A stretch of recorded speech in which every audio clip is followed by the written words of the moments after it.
চব্বিশের জুলাই বিপ্লবের রক্তস্নাত ইতিহাসকে বিদ্রূপ করার অভিযোগ অভিনেত্রী মেহের আফরোজ শাওনের বিরুদ্ধে। 1 জুলাই ফেসবুকে তার দেয়া একটি বিতর্কিত পোস্টের পর দেশজুড়ে শুরু হয়েছে তীব্র প্রতিবাদ। এই ক্ষোভের আগুনে ঘি ঢেলে সাধারণ মানুষ এবং নেটিজেনরা এখন নতুন করে সামনে আনছেন এক যুগ আগের এক রহস্যময় অধ্যায়। নন্দিত কথা সাহিত্যিক হুমায়ূন আহমেদের মৃত্যু ও শাওনের বিরুদ্ধে ওঠা চিকিৎসার অবহেলার সেই মামলা।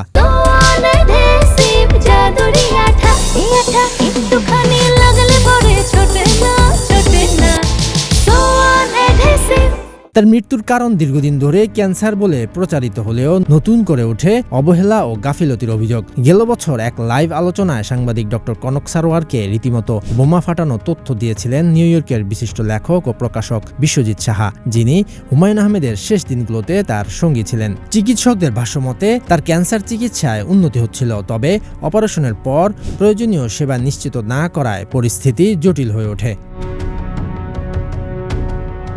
হুমায়ূন আহমেদের মৃত্যুর পর পাওয়া জামাইকা হাসপাতালের রিপোর্ট অনুযায়ী অতিরিক্ত ব্লিডিং ও সংক্রমণের কারণে মৃত্যু হয়েছে। যদিও প্রচলিত ধারণা ছিল তিনি ক্যান্সারে মারা গেছেন, তবে এই রিপোর্ট অন্য বাস্তবতা তুলে ধরে। বিশ্বজিৎ সাহা বলেন, যদি এই মেডিকেল রিপোর্ট না থাকতো তাহলে তার মৃত্যু শুধুমাত্র ক্যান্সারের কারণে হয়েছে বলে প্রচার করা হতো।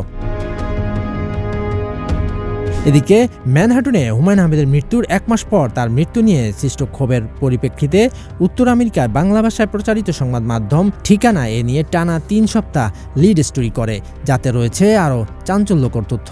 সেখানে অভিযোগ করা হয় অবহেলার কারণে হুমায়ূন আহমেদ 23 জুন একটি প্লাস্টিকের চেয়ার থেকে পড়ে গিয়েছিলেন। চেয়ার থেকে পড়ে গিয়েই তিনি মারাত্মকভাবে আহত হয়েছিলেন। সারা রাত ব্যথা এবং যন্ত্রণায় ছটফট করলেও হুমায়ূন আহমেদকে হাসপাতালে নেওয়া হয়নি। শাওনের মিথ্যাচার এখানেই শেষ নয়। তিনি বলেছেন হার্ট অ্যাটাকে মারা গিয়েছেন হুমায়ূন আহমেদ, অথচ হুমায়ূন আহমেদের ছোট ভাই ডক্টর জাফর ইকবাল জানিয়েছিলেন ক্যান্সারে নয়, ইনফেকশনে মারা গিয়েছেন তার ভাই।